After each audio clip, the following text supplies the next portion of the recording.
Hello everyone, welcome back to Amstein TV. In today's video, we are going to be looking at what Ghana's military look like compared to Nigeria military. Thanks to my returning subscribers, you guys are all amazing, and thanks for the continued love and support. And if you are new to the family, please do consider subscribing and joining the family, and don't forget to turn on your notification bell as we move on. Little is known about the Ghanaian military. Ghana is easily amongst one of the Africa's most peaceful and politically stable countries, and has never really had to employ the use of her military, making the Ghanaian army one of the least combat experienced in Africa. One look at the Ghanaian army, you see a country that, though having limited financial resources, takes the security of its people serious. One look at the Nigerian army and you see a country with unmatched financial and energy resources in Africa, but have an army that, though unmatched in firepower vis-a-vis the region, is punching far below her weight. This despite a decade-long security imperative and being one of Africa's biggest defense spenders, with billions of dollars in annual budgetary allocation and an extra $1 billion in emergency funding to buy arms. One would expect that a country worthy enough to spend almost the entire defense budget of Ghana on just 12 Super Tucano aircraft will at least have a well-equipped army in a league of other equally big defense spenders like Algeria, Egypt, Morocco, and South Africa. Sadly, that is not the case. The Ghanaian Navy and Air Force is basically non-existent. The Ghanaian Air Force fuels no fighter jet. Neither does the Ghanaian Navy have frigates or corvettes, and with an active duty personnel of 13,500 men, the Ghanaian military is certainly among the smallest in the world.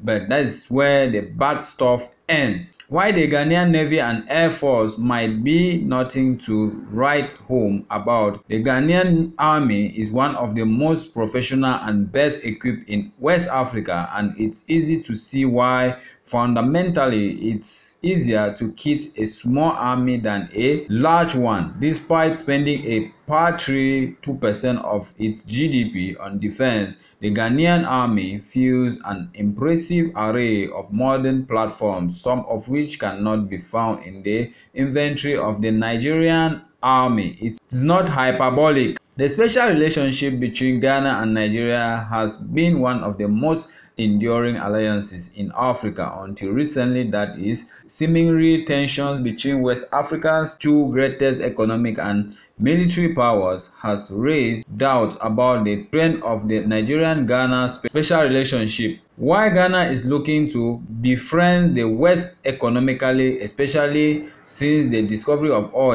its growing diplomatic clout has increasingly focused in recent years on managing its national rank and far independent of ECOWAS periphery, and has taken the first step in becoming the only English-speaking nation in Africa to host a U.S. military base. This move, not sanctioned by the ECOWAS Council, could one day pose greater risk to Nigerians' interests in ECOWAS beyond. The range and the capabilities of foreign military bases in West Africa continues to grow, making the region one of the world's most militarized, making a direct defense of Nigerians' interests in the region potentially more costly. As this trend continues, Nigeria will find itself gradually pushed more toward the threat of horizontal or vertical escalation for deterrence. If President Buhari loses the upcoming election and more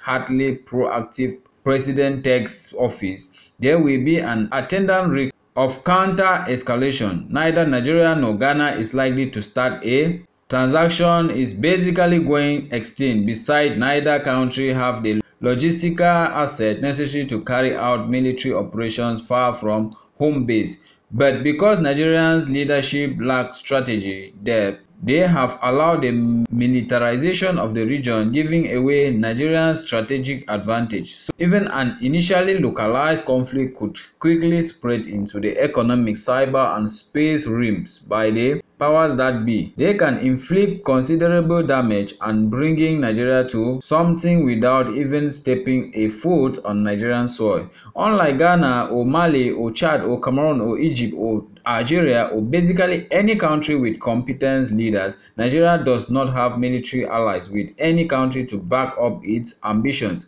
In a region saturated with powers competing for influence and building permanent military facilities, Nigeria's far bigger navy or air force count for nothing. The country will be pummeled into submission.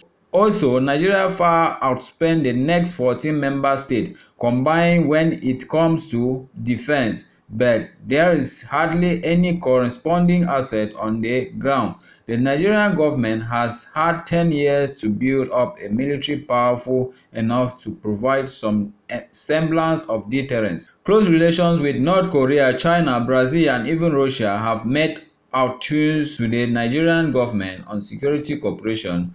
The offers were all rejected. One advantage for Nigeria is its massive population. Nigeria counts roughly 200,000 active service members and another 32,000 in reserves and 180,000 military police, or the largest ground force in sub-Saharan Africa. So that is it about what Ghana's military look like compared to Nigerian's military in service. So that is what we have for you today. What are your own points of view? Please don't forget to share your point of views in the comment section. Everybody points of views are welcome. Forget Nigerian army. They are a regard bunch with uniforms and weapons. They are on professionalism is world class. Their orientation is one of the worst on earth. They are best at planning corps since independence till now.